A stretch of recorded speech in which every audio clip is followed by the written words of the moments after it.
Tonight on NBC, Jimmy Fallon and Bozoma St. John host the incredible new competition show. I hired 10 creatives from all walks of life. They will be battling it out to see who can impress the world's biggest brands. This is a huge opportunity. This is the battle for the next big idea. This is not play. We're spending millions of dollars. I'm so excited to embark on this adventure with all of you. May the best idea win! On Brand with Jimmy Fallon, tonight on NBC. Hey, business owners, we know you know the importance of maximizing every dollar. With the Delta SkyMiles Reserve Business American Express card, you can make your expenses work just as hard as you. From afternoon coffee runs to stocking office supplies and even team dinners, you can earn miles on all your business expenses. Plus, you can earn 125,000 bonus miles for a limited time through October 29th. The Delta SkyMiles Reserve Business Card. If you travel, you know. Minimum spending requirements and terms apply. Offer ends October 29th, 2025. Hey guys, and welcome to the podcast. I'm really happy about today's guest, Kayla Ihrig from the Netherlands, and she's going to talk to us all about using LinkedIn as a marketing strategy, all the tools, tips, tricks, and strategies, and really happy to have her on. So Kayla, welcome. Thanks so much for having me. Yeah, and briefly introduce yourself and we'll dive into the conversation. I'm actually from Pennsylvania originally, and when I moved abroad, I ended up becoming self-employed as a means to an end. That was a long time ago now, but I fell into digital marketing and I love it. And LinkedIn is one of my favorite places to hang out on the internet. I think it's really friendly and productive and a very cool community and tool that a lot of people don't tap to its fullest potential. Yeah. Interesting. And talk LinkedIn. So why is LinkedIn the most underrated or overlooked strategy? LinkedIn is huge, but it is not crowded. And that's what sets it apart from other social platforms of a similar age. So that kind of, if you compare it to Facebook, Instagram, X, TikTok's younger, but it is the numbers, I think it's less than 1% of users that post daily. Whereas that is a radically different number on Instagram or Facebook where people are really competing. How many people publish 10 tweets a day? It's the stage is open. You can pick up the mic and you have people's attention. Yeah. And when I started paying attention to LinkedIn, it was about around 3-4 years ago. And I think it was like during the COVID time. And back then, LinkedIn was very overlooked and underrated. Is LinkedIn still that way? Or because now I know a lot of people have started to pay attention to LinkedIn and start using it for posting, now they've got creator highlights. Talk about that. I think that TikTok and the explosion of opportunity there led to a lot of interest in other overlooked platforms where people saw, oh, I'm taking off on TikTok. Let me throw my videos on LinkedIn, Facebook, Pinterest. So LinkedIn saw that surge and short form videos are back on the platform. They were there and then they were gone and now they're back. So of course, people are coming from TikTok or other platforms where they have big followings, but there's still a lot of room for people to engage and create. And it's a lot less work to comment and engage on LinkedIn than it is to go on to make a quality video on TikTok. In my opinion, I think it's a lot less work. Yeah. And excellent. And talk about how you help clients. What do they come to you for and how you help them grow and scale their businesses? I am currently, I call it LinkedIn Copilot. I am helping people just understand the platform, orient, and improve their profiles, and then offer some accountability for people who are wanting to post and they start and then they peter out. A lot of people have these stories where they started with LinkedIn, and I do too, because I've also gone through phases in my life. I did my first LinkedIn training in 2014, actually. My college class, my professor asked me if I would teach the unit or a lesson on LinkedIn because he didn't use it. And he said, you're always on there. You should teach it.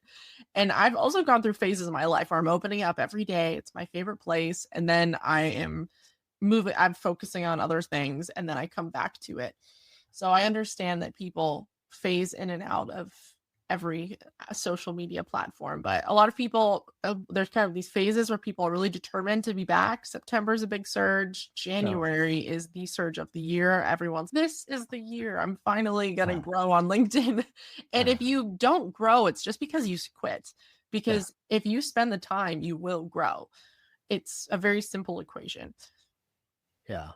The other question I have for you is I've recently heard, I was back in the days, people were talking about LinkedIn and they say LinkedIn is a resume site. How do you address that criticism?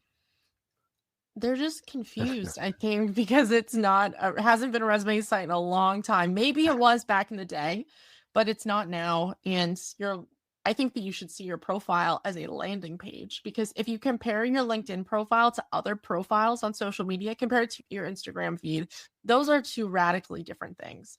Your LinkedIn has your experience, actual recommendations, which are the most trusted recommendations you can have online. Nobody trusts video or testimonials on your website. You can hire someone from Fiverr to make a video testimonial, but LinkedIn recommendations, it just builds trust.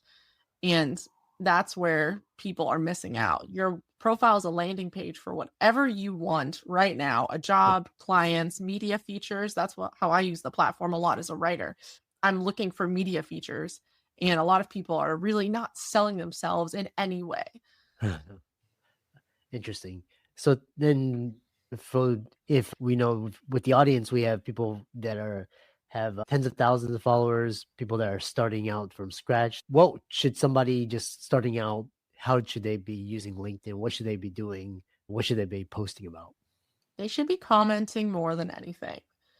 So posts on LinkedIn, your own post can get hundreds or thousands of views, but commenting on other people's posts, if you spend 30 minutes just engaging with other people, you are going to rack up tens of thousands of views on those comments. And this is so important to LinkedIn that they actually show you the impressions on every single comment you leave. So you can gauge it yourself and see the impact. It's huge. Yeah. And what's the biggest mistake that you see newbies making on the platform? I would say that people think that they post in ghosts. That's a problem. You post and then you disappear. You also don't warm up the algorithm. So you should be engaging with people before you post. Post your content, then continue to engage, right? Like, you have to give the engagement that you hope to receive. And I think that a lot of people see it as a megaphone instead of a conversation. It's not content marketing as much as it is relationship marketing. Oh, interesting.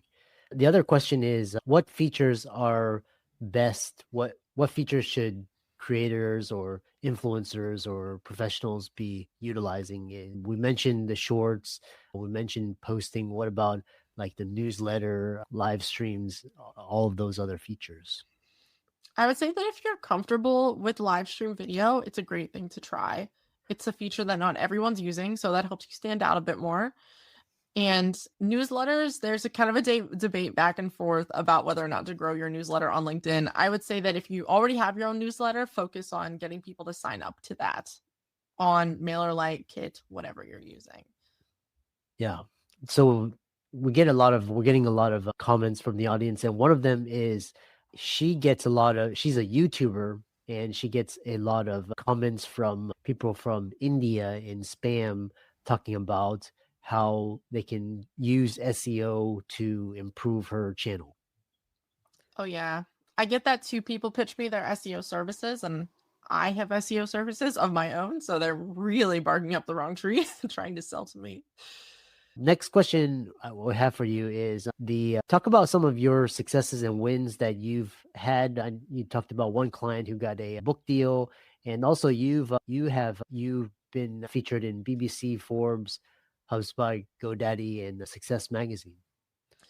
Yeah, LinkedIn has all been the origin story for a lot of those opportunities. And I feel like everybody likes to brag about how many followers they have online to show their success, but I like bragging about how few followers I have on LinkedIn and what I've gotten. I have under 4,000 followers, but I've gotten clients, media features, friends. I got a book deal through LinkedIn. It came to me through LinkedIn with a small following.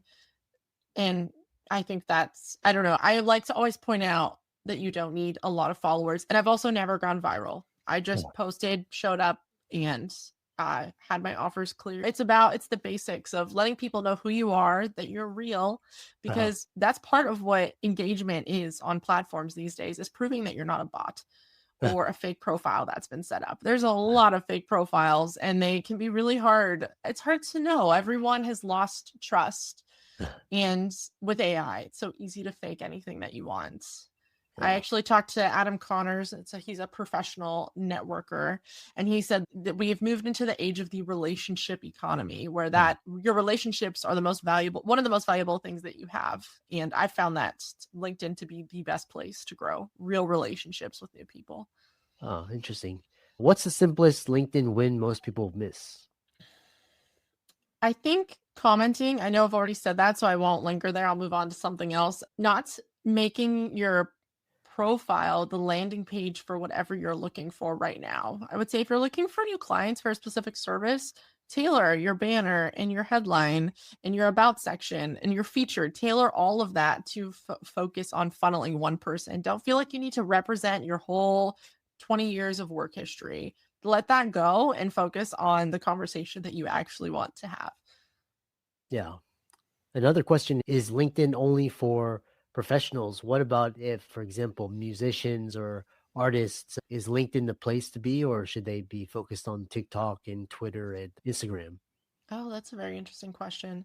I think if you're looking to build your personal brand, LinkedIn can still bring you a lot of opportunities, but it will depend on the opportunities that you're looking for. I think the question to answer is, who do you want to connect with? If a musician was looking to connect with producers or other artists to collaborate with, are they on LinkedIn? And that's where you need to spend some time on the platform, looking for people, using the search feature, and seeing how often people are active. Are they posting on their own? Are they engaging? LinkedIn makes it really easy to see this. You can go to someone's profile and look at their activity. When did they last post? When did they last comment? And you get a sense of if someone's actually active or not. And then see if your crowd, see if they're hanging out on LinkedIn. But I think most people, there's something to gain. Oh, interesting. Another question is LinkedIn versus Twitter, because it sounds like a lot of professionals, they use both, but what are your thoughts on Twitter versus LinkedIn? It's a very different speed.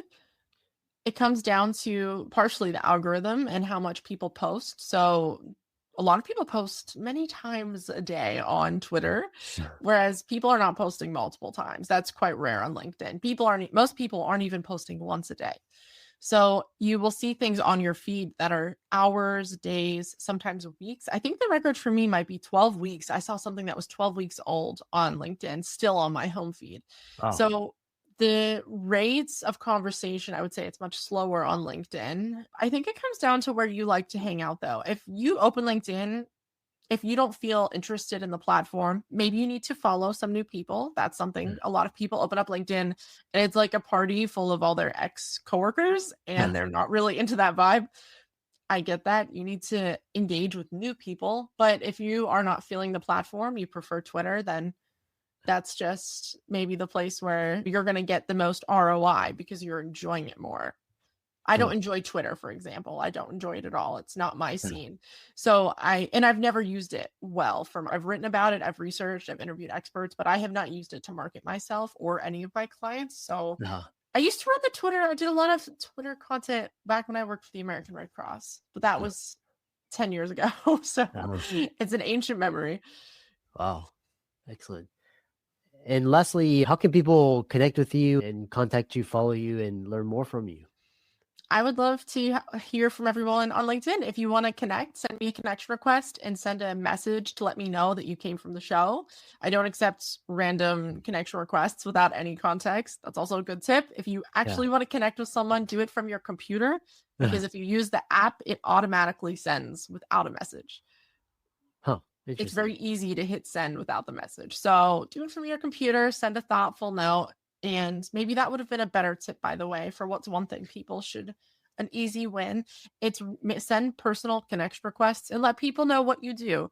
Hey, I saw that you're posting about digital marketing. I do this. I would love for us to learn from each other.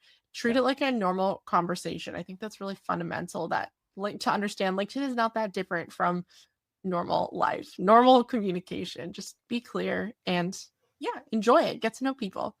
Yeah. Excellent. Thanks so much for coming on and keep up the great work. Oh, thank you so much for having me.